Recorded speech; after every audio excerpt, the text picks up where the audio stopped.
भारत ने भगवानों की इतनी भीड़ बना दी है कि अब कोई भगवान जीवित नहीं रह सकता। यह देश भगवानों का ट्रैफिक जाम है। हर गली में कोई नया अवतार खड़ा है, हर दीवार पर नया मठ, नया संत, नया संगठन, और हर संगठन कहता है हमारा भगवान असली है, मानो भगवान भी अब पार्टी टिकट पर खड़ा है।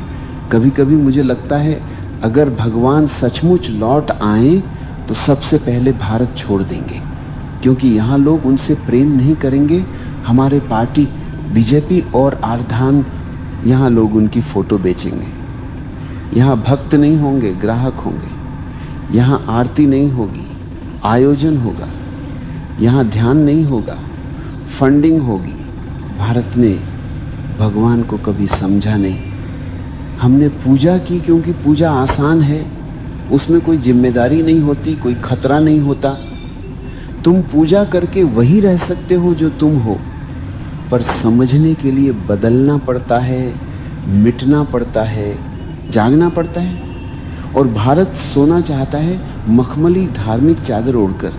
इतिहास गवाही देता है इस भूमि पर जितने भगवान उतरे उतने किसी और देश ने कभी नहीं देखे।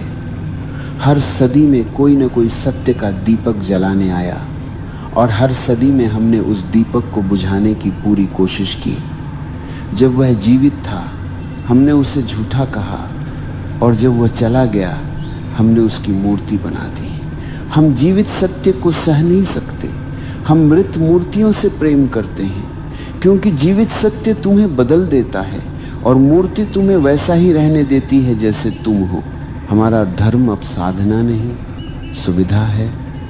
हमारे मंदिर अब मौन नहीं, बाजार हैं जहाँ पूजा बिकती है, जहाँ मोक्ष की किस्तें जमा की जा सकती हैं। जिस देश में हर गली में भगवान का एजेंट बैठा हो, वहाँ आत्मा की यात्रा रुक जाती है।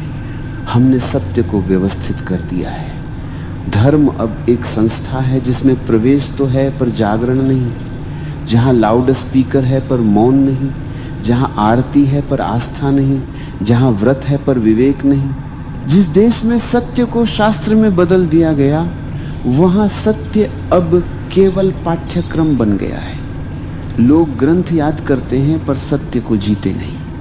वे चर्चा करते हैं कि कौन सा भगवान बड़ा है, पर अपने भीतर की नींद को देखने का साहस किसी में नहीं।